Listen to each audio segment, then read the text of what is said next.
안녕하세요. 인간의 탈을 쓴 짐승한테 제대로 한 방 먹이고 온 남자입니다. 저는 태생적으로 불의를 참지 못하는 성격을 타고난 것 같아요.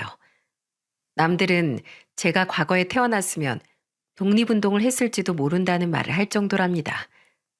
군인 출신인 저는 일상에서도 엄격한 규칙대로 살았어요.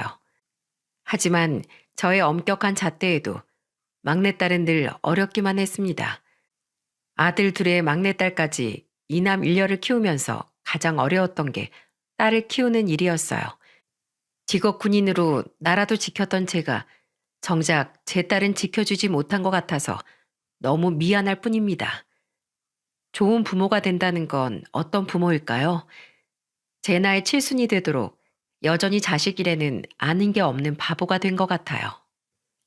요즘은 딸을 아끼는 부모를 딸바보라고 하죠. 저는 그야말로 딸을 아낄 줄만 아는 바보였어요. 귀한 제 딸이 머리 검은 짐승과 결혼한 줄도 모르고 행복을 빌어줬던 자신이 원망스럽습니다. 이런 사연을 쓰게 만든 건 바로 사이 때문이에요. 제가 70평생을 살면서 이렇게 파렴치한 놈을 본 적이 없습니다. 인간이 이럴 수가 있는지 여러분들이 한번 판단해 주세요. 삼남매가 어릴 때 저는 직업 군인이었어요. 그러다 보니까 저도 모르게 아이들한테 엄격하게 했던 부분도 있었습니다. 특히 가족들이 전부 모여서 밥이라도 먹는 날엔 아이들은 괜히 제 눈치를 봤습니다. 하지만 그 당시 어렸던 둘째 아들이 갑자기 반찬 투정을 하면서 말했어요. 엄마, 나 햄 줘, 햄. 나 햄 먹고 싶어. 어제 햄 다 먹어서 햄 없어. 오늘은 국이랑 해서 밥 먹자.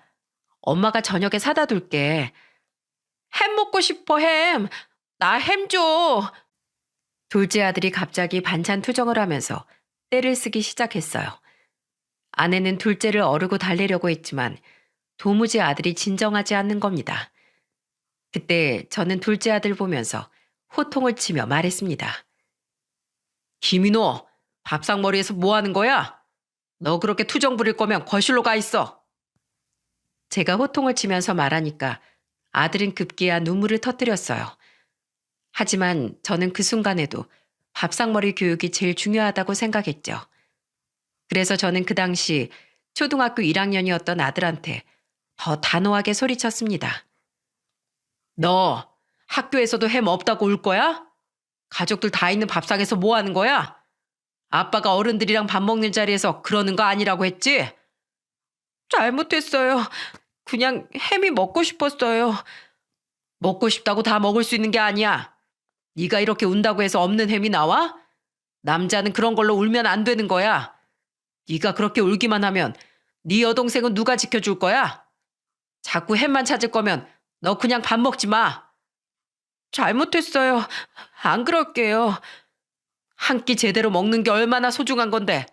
항상 감사한 마음으로 먹어. 알겠어? 네, 잘 먹겠습니다. 아내는 그런 저를 보면서 못마땅한 목소리로 말했어요. 당신 아직 어린애한테 왜 그렇게까지 해? 밥을 먹지 말라니. 어리다고 떼쓰는 거 다 받아주면 한도 끝도 없어. 3살 버릇 80까지 간다고 했어. 당신도 애들 칭얼거린다고 무조건 달래주지 말고 단호하게 해. 당신이야말로 여기가 집이지 군대야? 한 번쯤은 애들한테 좀 좋게 타일러줘. 저는 그때만 해도 아내의 말을 잘 이해하지 못했어요. 가만 생각해 보니까 직업 특성상 의무와 책임을 갖고 일하다 보니까 습성이 집에서도 나오는 거예요.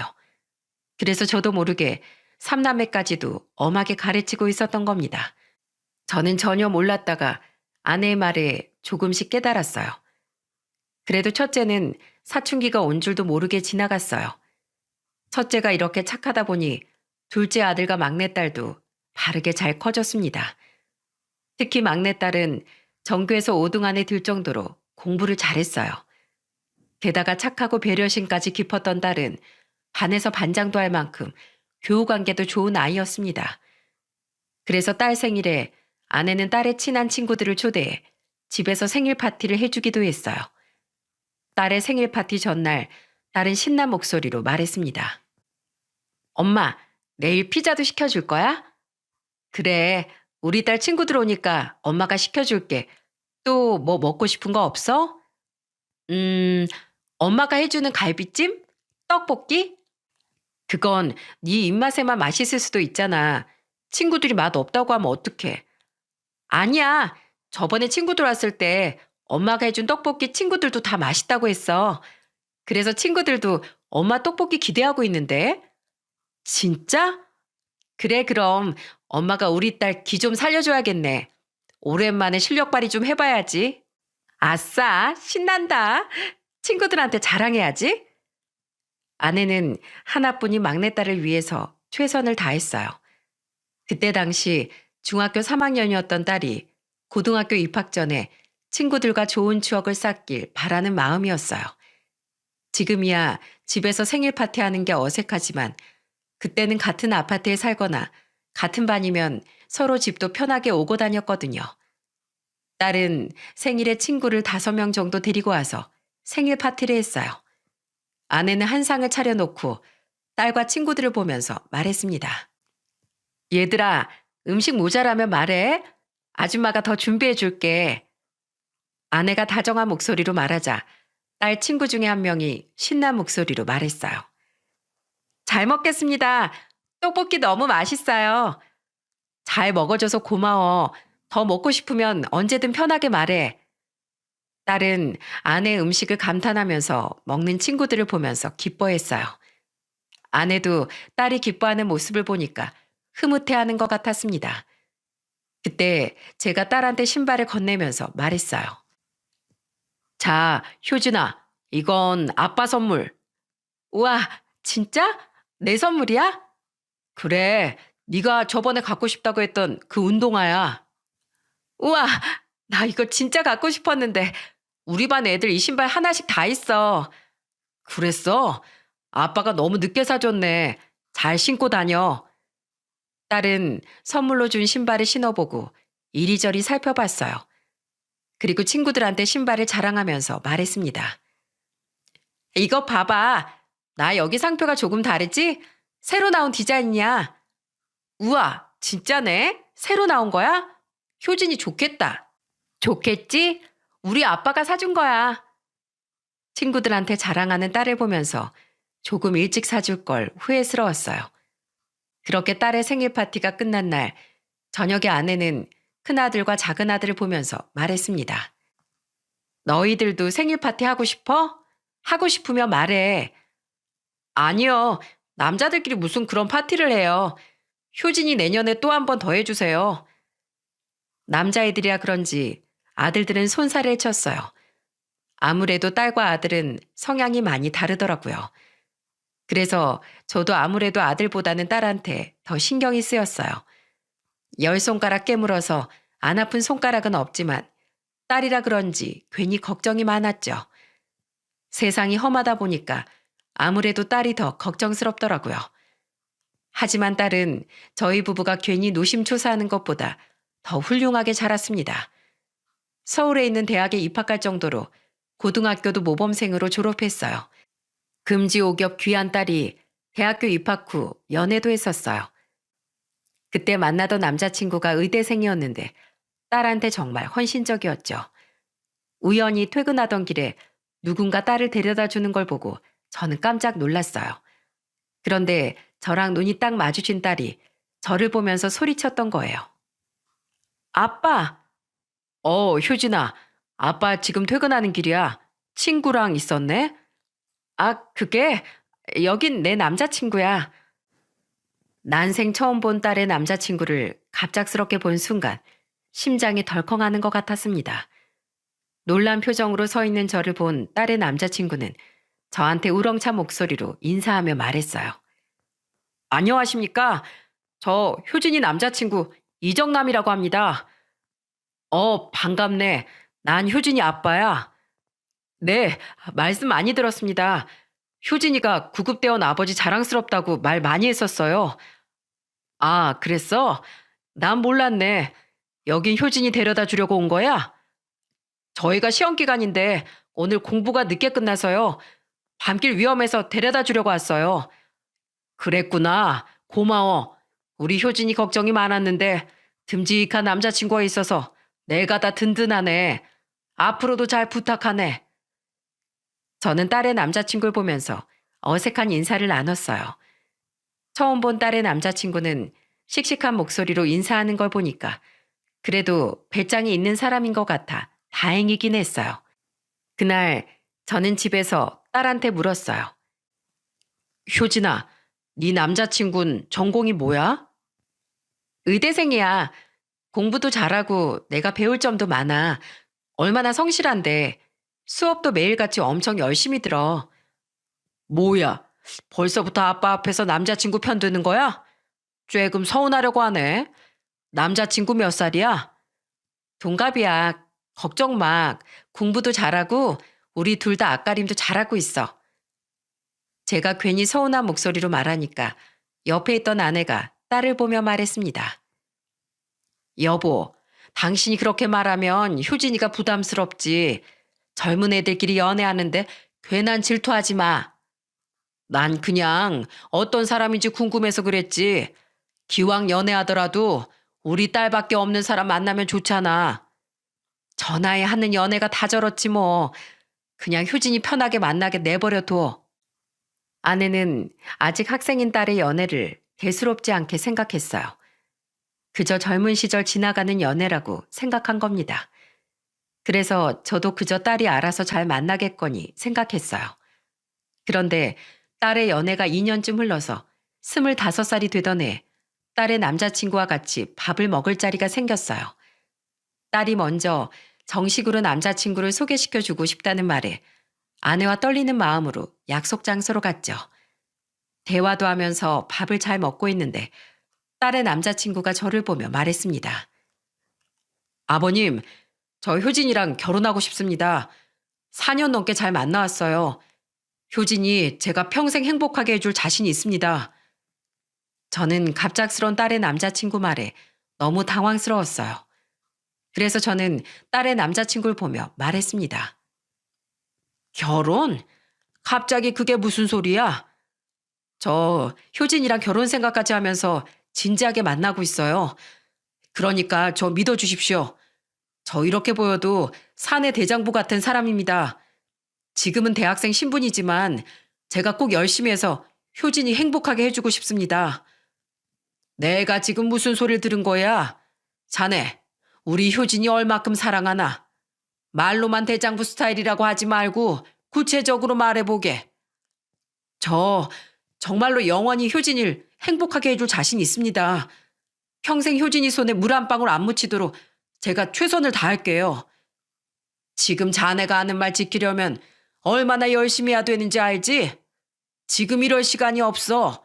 무조건 더 열심히 해야 되는 거야. 네, 걱정 마세요. 저 정말 잘할 수 있습니다. 제가 아마 우리나라 의대생 중에 엉덩이가 제일 무거울 겁니다. 당당하게 의사 돼서 꼭 효진이 행복하게 해주겠습니다. 딸의 남자친구는 당당하고 힘찬 모습이 참 보기 좋았어요. 남자가 저 정도 배짱은 있어야 목표를 이룰 거라고 생각했거든요. 그러다가 딸은 대학 졸업 후에 운 좋게 대기업에 입사까지 했습니다. 딸이 대기업에 입사하던 순간 얼마나 대견했는지 모릅니다. 두 아들의 딸까지 취업에 성공하면서 아내는 이제 두 발 뻗고 살 것 같다고 했어요. 그런데 26살에 취업한 딸이 월급의 절반을 남자친구한테 쓰고 있는 겁니다.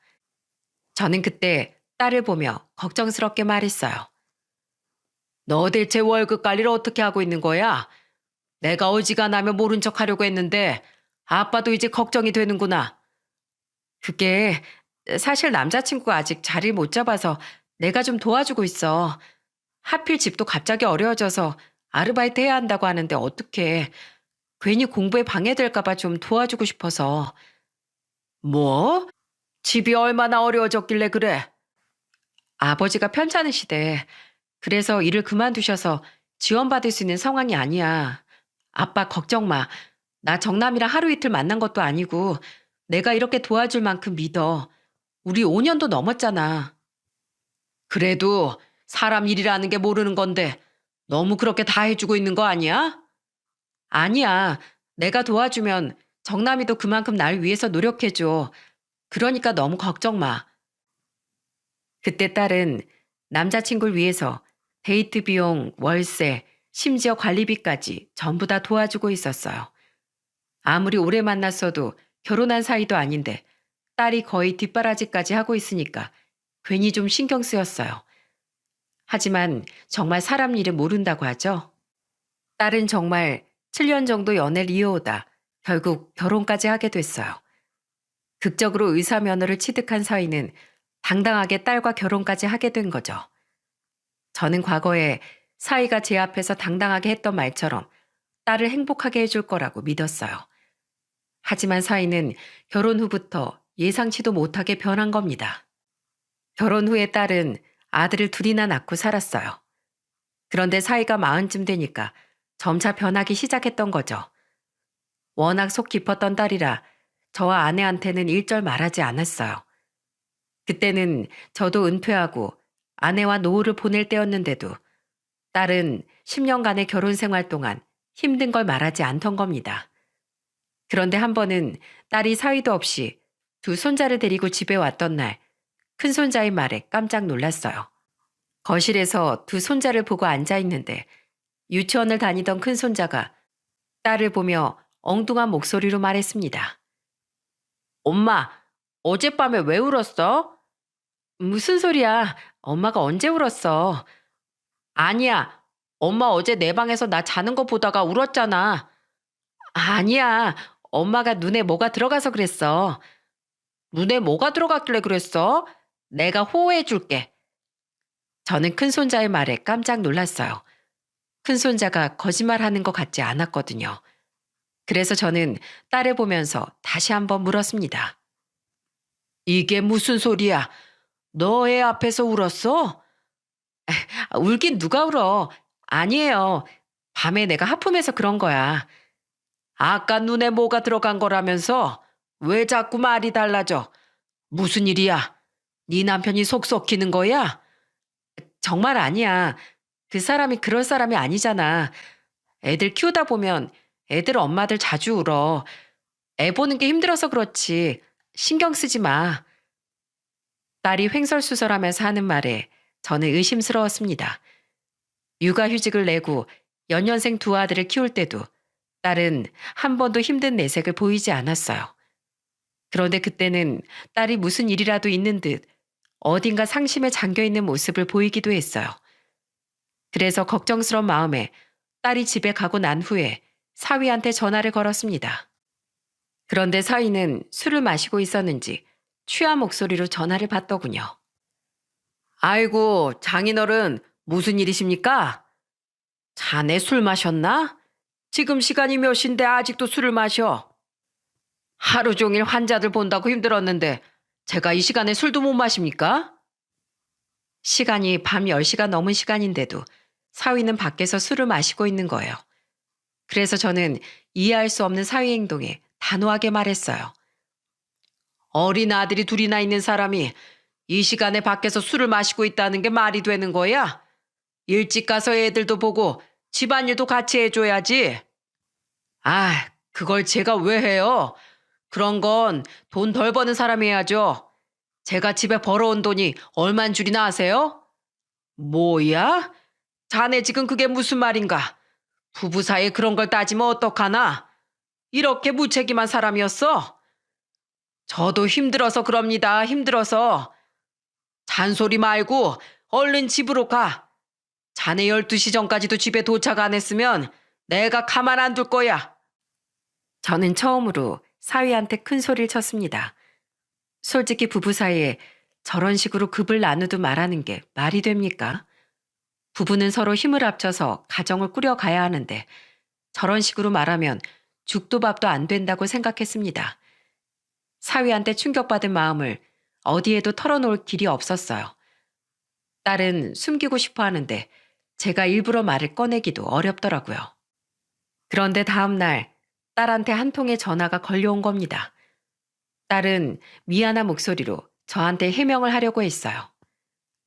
아빠, 어제 남편이랑 통화했다며 그 사람 어제 회식이라 그랬어. 원래는 일찍 들어와. 지금 집에 들어오는 게 문제야? 어제 말하는 거 들어보니까 완전히 널 무시하면서 말하던데 대체 둘이 어떻게 살고 있는 거야? 그 사람이 그랬다고? 대체 무슨 말을 했길래? 자기가 돈 좀 더 번다고 육아랑 집안일은 네가 해야 된다고 하더라. 부부가 그런 마음으로 살면 될 것도 안 되는 거야. 아빠, 죄송해요. 그 사람이 그런 사람이 아닌데 술 때문에. 술이 문제가 아니야, 술이. 술김에 진심이 나온 걸까 봐. 그래서 아빠가 걱정하는 거야. 효진아, 너 이서방이랑 문제 없는 거 맞아? 무슨 문제가 있어. 아무런 문제 없어. 걱정 마. 괜히 속만 시끄럽게 만들어서 죄송해요. 제 말에 괜히 딸이 사과하는 게 마음이 안 좋았어요. 딸이 결혼하고 아이를 낳고 살다가 10년 만에 이런 위기를 알게 되니까 딸이 걱정되더라고요. 그런데 이런 문제가 한 번 보이고 나니까 계속해서 보이기 시작하는 겁니다.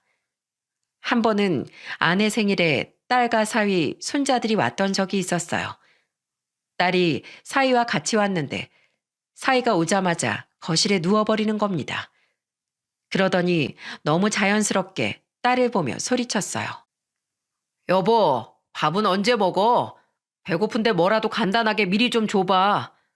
우리 지금 도착했잖아. 먹을 게 어딨어. 아, 그런 시간 계산을 하고 왔어야지. 배고파 죽겠네. 당신 진짜 너무한 거 아니야? 쉬는 날까지 내가 밥도 제대로 못 챙겨 먹어야겠어? 아, 좀 기다려봐. 애들도 가만히 있는데 왜 당신이 난리야? 딸은 배고프다고 투덜거리는 사위가 익숙한 듯 대답하는 겁니다. 그래서 저는 사위를 보면서 호통을 치며 말했어요. 자넨 손이 없나 발이 없나? 배고프면 자네가 주방에 가서 라면이라도 끓여 먹던지 하게. 아니, 저 아침도 제대로 못 먹고 왔단 말이에요. 다 큰 어른이 그것도 못 참어? 대체 사회생활을 어떻게 하는 거야? 오늘 자네 장모 생일인데 괜한 짜증 부릴 거면 그냥 가게. 왜 그러세요? 가만히 있을게요. 장인어른 요즘 저한테 화난 거 있으세요? 왜 이렇게 저만 보면 화를 내세요? 그걸 진짜 모르나? 자네가 잘한 게 있어야 예뻐하지.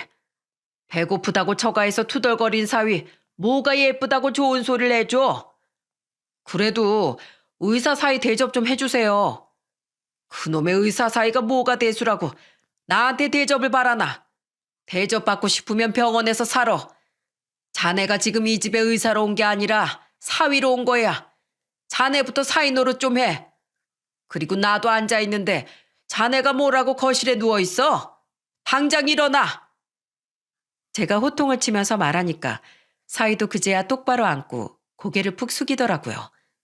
그런데 옆에 있던 손자들이 사위를 보면서 장난치듯 말했습니다.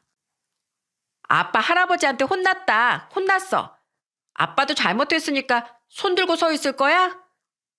손주들의 말에 저는 사위를 보면서 비아냥거리며 말했습니다. 잘못했으면 어른도 혼나는 거야. 알겠지?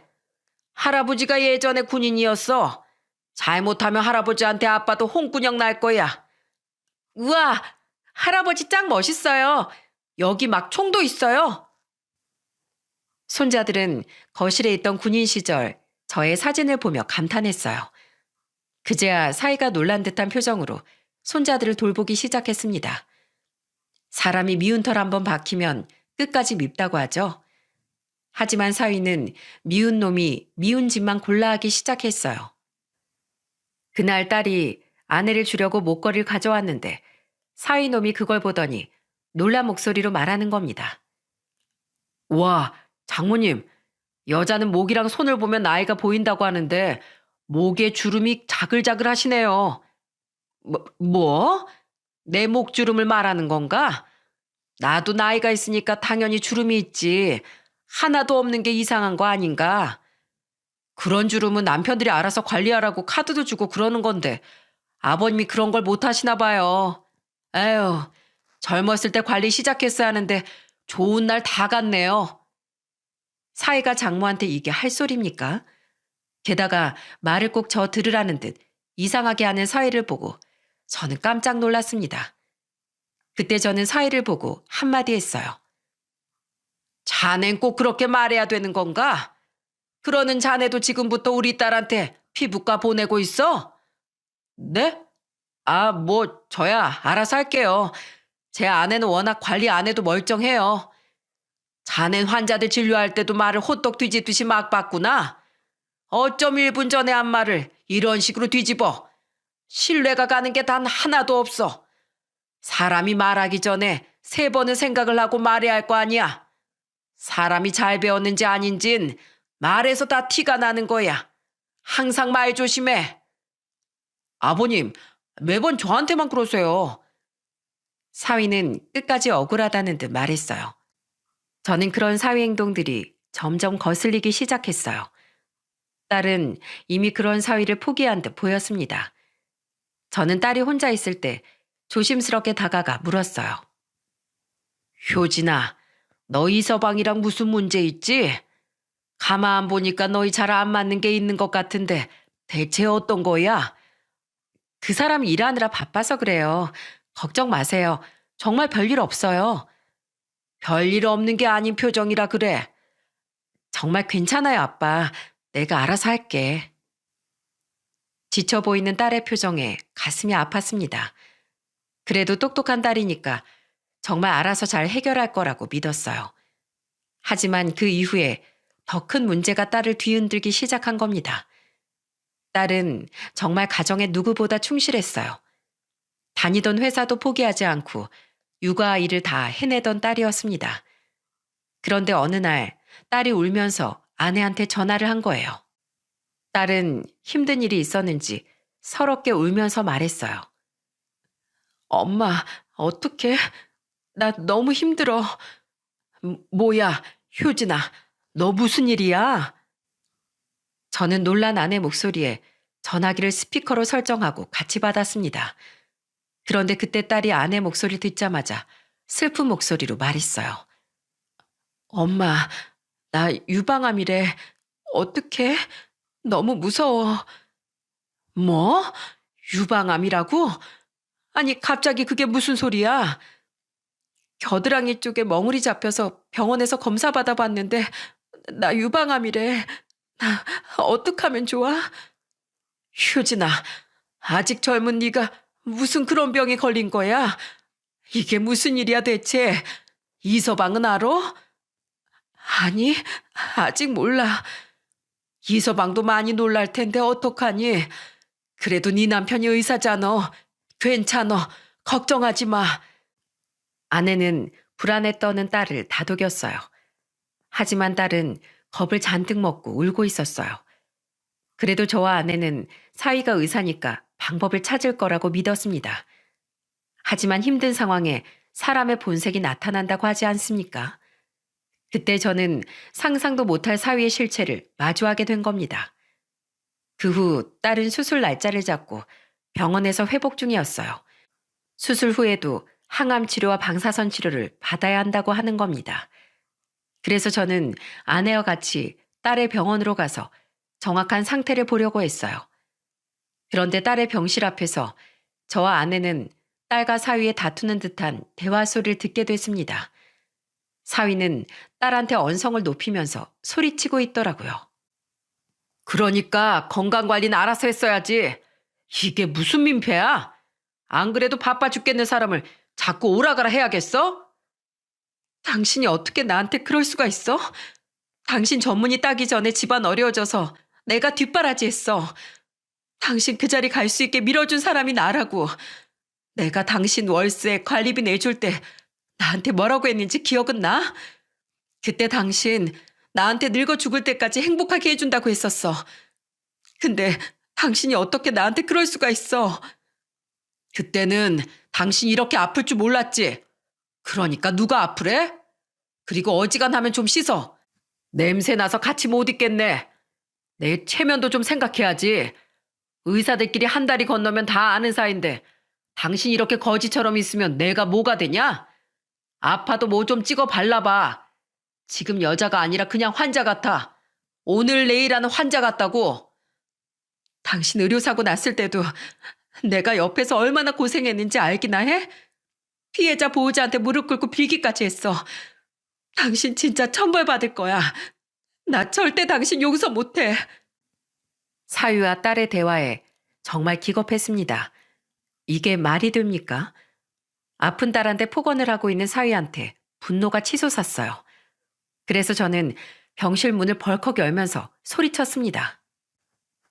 자네 지금 뭐라는 거야? 그게 지금 아픈 아내한테 할 소린가? 지금 자네 행동이 더 쪽팔린 줄 알아야지. 그딴 소리를 감히 누구한테 하는 거야? 제가 화를 내면서 문을 벌컥 열자 딸과 사위가 놀란 얼굴로 저를 쳐다봤어요. 그러자 사위는 저를 보면서 비아냥거리면서 말하는 겁니다. 아, 진짜 여기 병원이에요. 공공장소에서 그렇게 소리를 지르면 어떡하세요? 교양 없이. 뭐? 교양이 없어? 지금 누가 할 소리를 하는 거야? 너, 우리 딸이 너한테 어떻게 했는데 그딴 소리를 짓거려? 어디 뚫린 입이라고 함부로 떠드냐고. 진짜 부녀가 쌍으로 우겨대니까 어이가 없네. 이 집안은 목소리 큰 게 집안 내력인가 봐. 아, 진짜 어이가 없어서 원. 사위는 거만하게 말하기 시작했어요. 그러자 딸은 그런 사위를 보면서 소리쳤습니다. 나가. 제발 나가라고. 당신 지금 여기서 한마디라도 더 하면 나도 가만히 안 있을 거야. 나가. 간다 가. 하여튼 재수가 없으려니까. 가. 필요 없으니까 가버려. 딸은 사위를 보면서 나가라고 소리쳤어요. 둘 사이에 뭔가 다른 대화가 더 있었던 것 같았어요. 그때 딸은 다급하게 사위를 막으려는 듯 애원하면서 나가라고 소리쳤습니다. 그러자 사위는 그런 딸을 보면서 비아냥거리면서 말했어요. 그나마 있는 애들 지키고 싶으면 알아서 눈치껏 해. 사위는 딸한테 이상한 말을 한 채 나가버렸어요. 대체 이게 무슨 일인가 도무지 이해가 안 갔어요. 그때 아내가 충격을 받은 표정으로 딸을 보며 소리쳤죠. 대체 무슨 일이야? 너희 부부 무슨 일이 있는 거야? 아니야, 엄마. 제발 그냥 모른 척 해줘. 내가 나중에 다 말해줄게. 알겠어, 효진아. 그만 울어. 네 몸부터 챙겨야지. 괜찮어. 아내는 하염없이 우는 딸을 다독이면서 달랬어요. 저는 도무지 사위 행동이 이해가 안 갔습니다. 사위가 정형외과 의사라 평소 일이 힘들다는 건 알았지만 이 정도로 사람이 아나무인은 아니었거든요. 그때 저는 아픈 딸한테 함부로 하는 사위를 가만두고 보낼 수가 없었어요. 그래서 사위를 쫓아갔습니다. 그런데 주차장에서 사위를 본 저는 제가 잘못 본 줄 알았습니다. 사위가 한참 어려 보이는 여자랑 팔짱을 끼고 차에 타는 거예요.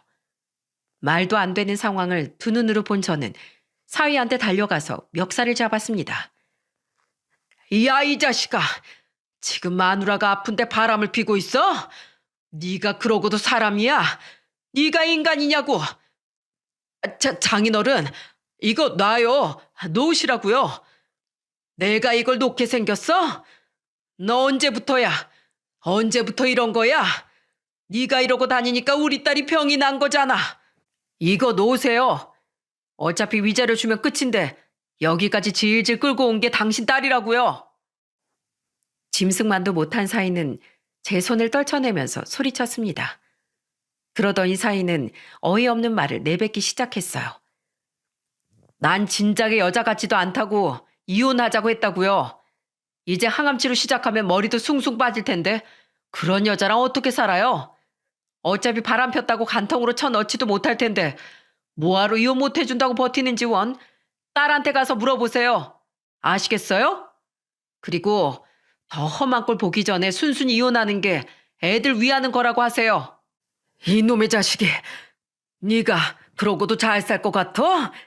이 천벌 받을 놈아. 내가 너 가만 안 둘 거야. 아, 네네. 알아서 하세요. 저는 사위의 실체를 알게 된 후 하늘이 무너지는 것 같았어요. 그리고 사위놈은 옆에 있던 상간녀와 차를 타고 가버렸습니다. 그리고 저는 딸이 있는 병실로 가서 기가 막힌 듯 물었습니다. 효진아, 너 아빠한테 솔직히 말해봐. 이서방 바람 피는 거야? 아빠, 그걸 어떻게 아셨어요? 너 다 알고 있었다는 거야? 그래서 그놈이 너한테 그렇게 널 무시하고 막말했던 거냐고. 왜 바보처럼 그런 소리를 듣고 참고 살아? 순순히 이혼해 줄 수가 없었어. 아직 애들도 어리잖아. 내가 미워 죽겠다고 해서 애들한테 아빠 없이 어떻게 살라고 해. 이거사, 저런 걸 뭐하러 믿고 살아. 없는 이만도 못한 놈을 왜. 당장 이혼해. 이혼하고 너 몸조리나 신경 써. 지금도 저놈 애들은 우리 집에 맡겨놓고 자긴 바람 피고 있는 것 좀 봐. 저런 게 무슨 애들 아빠 자격이 있어. 당장 이혼해라. 아빠 걱정 마. 나도 이제 애들 앞에서 싸우고 싶지 않아. 이혼할 때 하더라도 애들 몫은 챙겨야지. 나 이대로 빈손으론 절대 안 물러나. 나 애들 엄마잖아. 여기서 이대로 무너지지 않을 거야. 저는 강한 의지를 보이는 딸을 보면서 숨죽여 울었습니다. 아내는 딸을 안고 펑펑 울었어요. 10년이면 강산도 변한다는데 딸은 결혼 생활 15년 만에 변한 사위를 보면서 혼자 속이 썩어갔던 겁니다. 그렇게 딸은 유방암 수술 후 통원 치료를 하게 됐어요. 그리고 딸은 사위와 조건을 걸고 협의 이혼을 했어요. 딸이 사위놈한테 건 조건은 이랬어요. 살고 있는 아파트와 매달 양육비 인당 100만 원씩 200만 원을 주는 게 조건이었습니다. 그때 딸은 상간녀한테 위자료 청구 소송도 걸 만큼 악에 받쳐 있었죠. 하지만 사위놈은 그런 상황에도 딸을 무시하면서 이런 말을 했다고 했습니다. 네가 위자료 소송해봐야 그깟 위자료 물어주고 말지. 너처럼 여자 같지도 않은 사람이랑 사느니 이혼이 100번 낫다. 항암 치료하면서 빠지는 머리나 잘 관리해. 더 해골 같아질라. 너야말로 그딴 식으로 살지 마. 네가 조강지쳐 버리고 잘 살 것 같아? 너 같은 놈은 얼마 못 가서 망할 게 눈에 훤해. 나중에 나한테 나타나서 살려달라고 빌지나 마. 결국 딸은 끝까지 사위놈과 막말을 하면서 겨우 이혼할 수 있었어요. 그 후 딸은 한결 편해진 표정으로 항암 치료와 방사선 치료를 받으러 다녔습니다. 속 썩히는 사람이 없어서 그런지 딸은 점점 건강을 회복해 나가고 있었어요. 은혜를 원수로 갚는 놈이 없으니까 딸도 안색이 점점 좋아졌습니다. 더 웃긴 건 손자들도 아빠의 빈자리를 전혀 느끼지 못했다는 겁니다.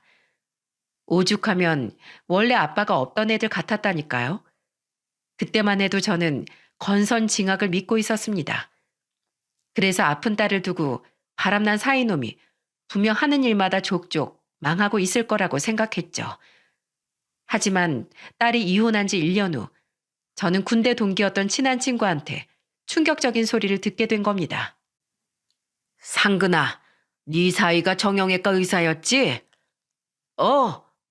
그랬지. 뭐. 저는 딸이 이혼했다는 걸 주변에 차마 알리지 못했어요.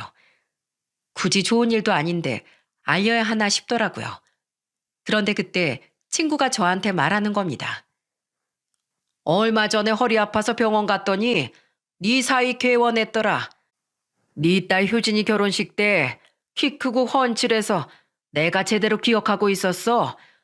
넌 이런 경사를 왜 말도 안 했어? 뭐? 개원을 해? 너 몰랐어? 사위가 개원한 것도 몰라? 그 자식 우리 딸 아플 때 바람나서 진즉에 이혼했어. 그 자식 병원이 어디야? 뭐? 바람을 펴? 이런 몹쓸 자식을 봤나? 감히 대한민국 군인 출신 딸을 농락해? 여기 바로 옆 동네야. 어디 뻔뻔하게 옆 동네에서 개원을 해? 친구는 마치 자기 일처럼 같이 화를 냈어요. 그때 전 두 눈으로 확인해야겠다는 생각이 들었습니다. 그래서 마스크를 쓰고 병원으로 갔습니다. 접수하고 원장실로 안내를 받아 가보니까 정말 사이놈이 있는 거예요. 진짜 그 순간 피가 거꾸로 솟는다는 게 이런 기분이구나 싶더라고요. 아무것도 모르는 전 사이놈이 저를 보며 말했습니다. 안녕하세요. 어디가 아프세요? 네? 아무 일 없었다는 듯 뻔뻔하게 진료하고 있던 전 사이놈을 똑바로 쳐다보면서 마스크를 벗었어요. 저를 본 전 사이놈이 입이 떡 벌어진 표정으로 저한테 소리쳤어요. 여긴 어떻게 알고 오신 거예요? 네? 왜? 내가 못 올 곳 왔어? 그동안 술도 못 끊고 계속 마셨나 보네. 그 손 떠는 건 아직도야? 너 같은 망나니가 병원을 차리면 어떡해? 여기서 무슨 사고를 치려고 이런 걸 차린 거야? 그게 아니고요. 저 이제 술도 끊었어요. 일단 저랑 나가서 얘기하시죠. 왜? 넌 떳떳하다면서. 당장 병원 빼. 네가 네 발로 안 가면 내가 아주 박살낼 거야. 아버님, 저 이거 개업하려고 대출까지 받았어요. 제발 진정 좀 하세요. 저도 살아야죠. 너도 살아야 한다고? 웃기지 마. 우리 딸도 그때 누구보다 살고 싶어 했어. 그런데 네가 아주 무시하고 짓밟고 갔지? 그러고도 네가 잘 살 거라고 믿었어? 흥, 착각하지 마. 네가 여기 말고 다른 곳에 차렸어도 내 지구 끝까지 쫓아가서 망쳐버릴 거야. 이건 놔. 너 같은 건 의사 자격도 없어. 저한테 매달리면서 애원하는 전 사이놈을 떨쳐버리고 저는 환자들이 있는 진료 대기실로 가서 소리쳤습니다. 여러분, 이 병원 의사는 유방암이 걸린 제 딸을 버리고 바람까지 핀 파렴치한 놈입니다.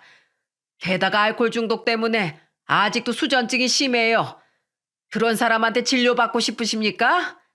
여기 의사는 검은 머리 짐승입니다. 의료사고 내서 환자를 하반신 마비까지 낸 의사예요.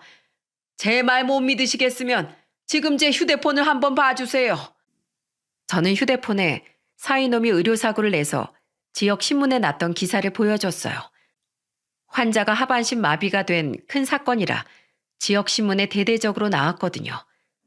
그때 환자들은 저한테 몰려들어서 기사를 보더니 웅성거렸습니다. 그러자 전 사이놈은 저한테 달려들어서 소리쳤어요. 이리 내놔. 뭐 하시는 겁니까? 신고할 거예요? 어디 신고해봐. 나도 너 가만 안 둘 거야. 네가 네 손으로 여기 떠날 때까지 가만 안 둘 거야. 내 딸은 두 손자들 키우면서 아직도 치료 중인데 네가 감히 또 나타나? 그럼 나보고 여자 같지도 않은 와이프랑 어떻게 살라고 이러시는 겁니까? 그런 여자랑 누가 사냐고. 유방암에 머리까지 다 빠지는데 여자로 보이겠냐고요. 사이놈은 화를 내다가 결국 자기가 바람 폈다는 걸 인정한 꼴이 된 겁니다. 그 자리에 있던 환자들은 하나둘 떠나기 시작했어요. 그리고 몇몇 분들은 휴대폰으로 그 장면을 촬영했던 겁니다. 저는 자기 무덤 자기가 파고 있는 사위를 보며 말했어요. 여기 온 순간 네 무덤 네가 판 거야. 내가 이대로 두고 보나 봐. 여기 떠나는 그날까지 가만 안 둘 거야. 저는 전 사이놈한테 협박에 가까운 말을 하고 병원을 나왔어요. 그리고 다음 날 정말 상상도 못할 일이 벌어졌습니다. 어제 제가 전 사이놈과 싸우는 장면이 지역 맘카페에 퍼진 거예요. 심지어 저와 같이 직업 군인으로 일하던 친구들 사이에서도 전 사이놈의 만행이 일파만파 퍼지면서 전 사이놈의 병원은 그야말로 저희 지역에서 블랙리스트가 된 겁니다. 그때 딸은 뒤늦게 이런 사실을 알고 괴로워했어요. 아빠, 죄송해요. 저 때문에 아빠가 괜히 험한 꼴만 보게 해서 너무 죄송해요. 아니야. 네가 내 딸인데 당연히 내가 나서야지. 걱정 마. 우리 딸 평생 이 아빠가 지켜줄게. 딸은 미안함에 눈물까지 흘렸습니다. 그 후 전 사이놈은 어떻게 됐는 줄 아십니까? 병원이 폭삭 망하면서 빚더미에 올라앉은 겁니다. 의사라서 대출이 잘 나오니까 무리해서 병원을 개업했던 거였어요. 한동안 술만 마시면 전화해서 하소연하는 통에 정말 귀가 따가울 정도였죠. 아버님, 저 좀 살려주세요. 제발요. 빚 때문에 아주 죽겠어요. 아직 헛소리 하는 거 보니까 기운이 넘쳐나네. 그러니까 왜 남의 동네에서 설치길. 한 번만 더 내 눈에 띄기만 해봐. 가만 안 둘 거야. 끊어. 저는 전 사이놈의 전화를 매몰차게 끊어버렸어요. 몇 개월 뒤 전 사이놈은 제대로 운영도 못 해보고 병원을 접어야만 했습니다. 도망치듯 떠난 전 사이놈을 보고 속이 다 시원했어요. 작년에 겪었던 일인데도 어제 일처럼 생생하네요. 그만큼 저도 쌓인 게 많았던 것 같습니다. 지금 제 딸은 많이 호전된 상태라 체력도 많이 회복됐습니다. 혼자서 두 아들을 아주 훌륭하게 키우고 있어요. 잘 지내고 있는 와중에 이런 사연을 보내게 된 이유는 하나입니다. 요즘 이혼은 별것도 아니라고 하죠. 하지만 이혼도 결국 사람한테 상처를 주는 일이잖아요. 특히 외도는 인간적으로 큰 상처를 주는 짓이랍니다. 평생 행복하게 살자고 결혼했는데 이런 식으로 뒤통수를 치는 게 인간이 할 짓입니까? 사람이라면 저는 인간답게 살아야 한다고 생각해요. 정말 기본적인 의리도 못 지키는 인간은 애초에 결혼하면 안 될 인간일 거예요.